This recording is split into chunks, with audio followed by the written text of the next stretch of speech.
Hi there, my name is Jessica Rose, and I'm here to discuss price discrimination and why it's not always such a bad thing. In fact, why it sometimes is a good thing. Oftentimes, the word discrimination brings up negative connotations in people's minds. Things such as racial discrimination, gender discrimination, age discrimination, discrimination based on someone's sexual orientation, discrimination based on someone's abilities or disabilities, and discrimination based on someone's religion are all common types of discrimination. However, we're not here to talk about the negative forms of discrimination. We're here to talk about price discrimination. Price discrimination occurs when the same goods are sold by the same provider to different markets at different prices. In order for providers to be able to discriminate, they need to know what their markets want and what they are willing to pay for it. A well-known industry that practices price discrimination is the airline industry. They discriminate based on time of purchase. The further out you book, the cheaper your ticket may be. They discriminate based on travel destinations. A ticket to Omaha might be cheaper than a more desirable location like Palm Springs. They discriminate based on time of departure. Flying very early or very late may sometimes be less expensive. And they also discriminate based on seat assignment. If you want the seats that have the more leg room, you pay more money. If you want to sit with your knees to your chest, your ticket may be cheaper. But discrimination can be good for some. A good example of this are poor and underprivileged countries.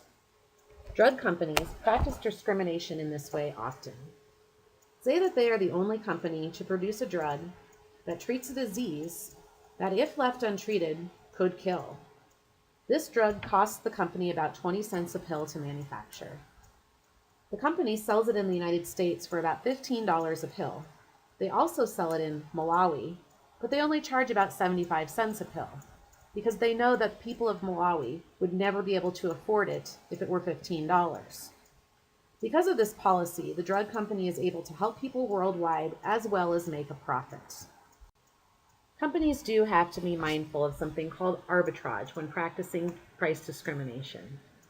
Arbitrage is buying at a very low price in one market and reselling at a very high price at another. It's also known as smuggling. One of the ways that companies can protect themselves from arbitration is by changing slightly the products that they sell in one market versus another.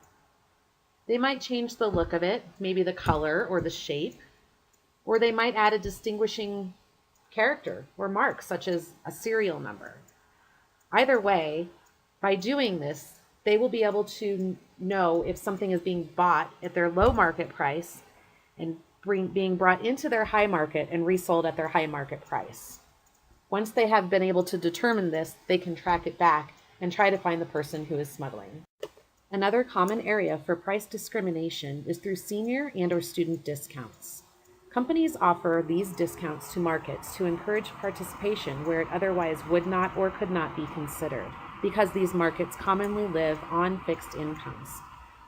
Some industries that offer senior and student discounts are restaurants, movie theaters, retail stores, and beauty salons, just to name a few. So who benefits from price discrimination?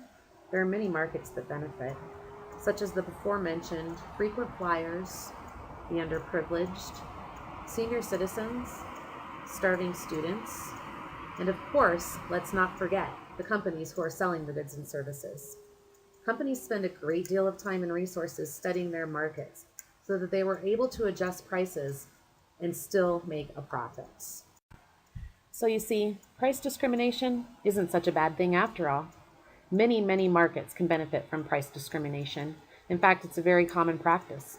Chances are, if you haven't already, someday you too will benefit from price discrimination. Thank you.